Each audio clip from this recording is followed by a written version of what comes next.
هو إيه يا جماعة حكاية النمل الأبيض المنتشر في اسكندرية ده؟ شفت أكتر من فيديو بيقولوا إن في نمل أبيض منتشر في أكتر من منطقة من مناطق محافظة اسكندرية، زي منطقة سموحة وسبورتنج في شارع الدلتا، وفي ناس كتير كانت بتقول إن في حشرات بتطير وبتتجمع حوالين مصادر الإضاءة زي الكشافات اللي في الشوارع، وفي أكتر من سؤال جالنا يا ترى الموضوع ده عبارة عن إيه؟ وهل فعلا يقلق ولا طبيعي؟ علشان كده النهارده هحكي لكم الحكاية والتركاية، بس لو مهتمين تعرفوا كل اللي بيحصل في كل مكان في اسكندرية فده مكانكم الصح. تقدروا تتابعوا صفحتكم تركاية وحكاية، وانا اخوكم مراد محمود، ويلا نبدا.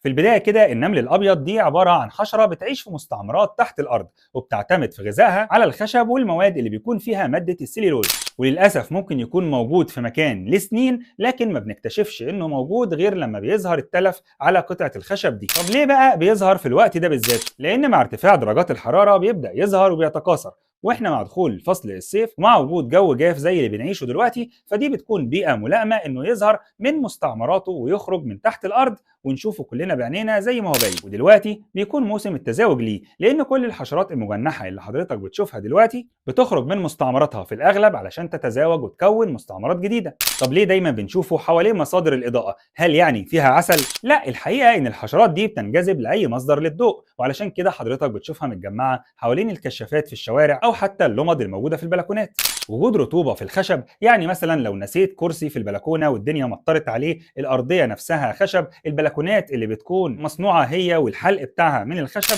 مجرد ما بتسيبها الرطوبه نتيجه الامطار او غيره دي بتكون هدف سهل للنمل الابيض. طب هل الموضوع ده حكر بس على اسكندريه؟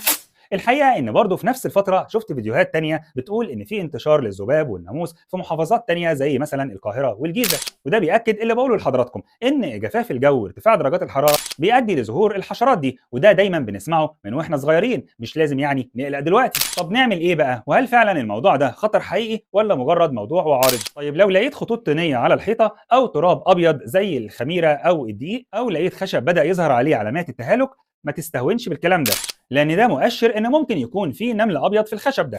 اول حاجه هتعملها هتقلل الاضاءات الخارجيه تماما، ويا ريت تطفي لمبه البلكونه بشكل دائم، وهو برضه يكون نوع من انواع ترشيد الطاقه اللي كلنا بنعيشه دلوقتي.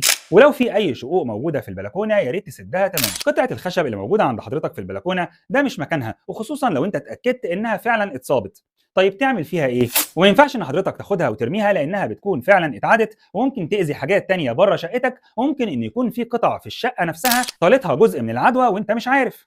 وعلشان كده هنا بقى بيجي دور الشركات المتخصصه في اعمال المكافحه، واللي بتكافح مش بس الحشرات، كمان القوارض وكل الحيوانات والحشرات اللي ممكن تاذيك، وده بيكون بشكل آمن ومواد آمنة جدا ومصرح بيها، حتى كمان ممكن يتم عملية التطهير دي وانت موجود في البيت. والشركات دي موجود منها كتير زي مثلا شركة الفيروز، ودي شركة أنا شخصيا بثق فيها جدا. هسيب لحضراتكم أرقامهم في التعليقات علشان لو حابين تطمنوا وتقضوا على المشكلة دي تماما. وقولوا لي بقى في التعليقات، هل فعلا شفتوا اليومين دول تجمعات لحشرات طائرة، أو حسيت إن في بعض من قطع الأساس عندك في البيت اتصابت؟